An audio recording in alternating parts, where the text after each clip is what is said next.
Armenia మరియు Azerbaijan మధ్య ఈ చారిత్రాత్మక శాంతి సదస్సుకు వైట్ హౌస్లో అందరినీ స్వాగతించడం ఒక గొప్ప అద్భుత గౌరవంగా భావిస్తున్నాను.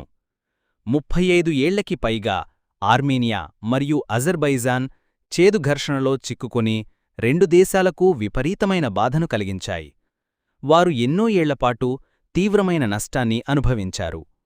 ఈ ఒప్పందంతో చివరికి మనం శాంతి సాధించడంలో సఫలమయ్యాం. ఇంకా ఇప్పుడే ఓవల్ ఆఫీస్ నుండి వచ్చాం. అక్కడ ఈ ఒప్పందానికి సంబంధించిన విస్తృత పత్రాలు మరియు అత్యంత ముఖ్య అంశాలపై సంతకాలు చేశాం.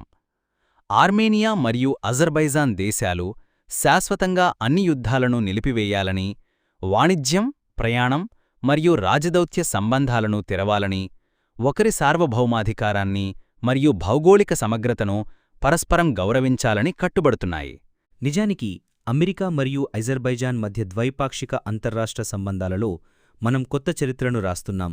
మనం వ్యూహాత్మక భాగస్వామ్యానికి దారిని ప్రారంభిస్తున్నాం. వ్యూహాత్మక భాగస్వామ్యంపై చార్టర్ను కొద్ది నెలల్లో రూపుదిద్దుతాం. ఇది అజర్బైజాన్కు చారిత్రాత్మక విజయంగా నిలుస్తుంది.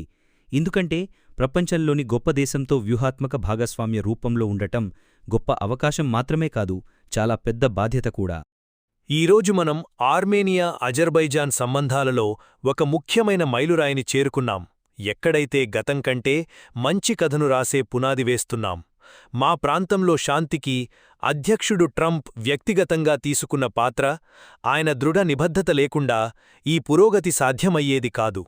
శాంతి ఒప్పందం యొక్క ప్రాథమిక అనుసంధానం మన దేశాల మధ్య దశాబ్దాలుగా కొనసాగుతున్న ఘర్షణకు ముగింపు పలికేలా మార్గం సుగమం చేస్తుంది మరియు పరస్పర సార్వభౌమాధికారం, భౌగోళిక సమగ్రతకు పూర్తి గౌరవం ఆధారంగా కొత్త యుగాన్ని ప్రారంభిస్తుంది.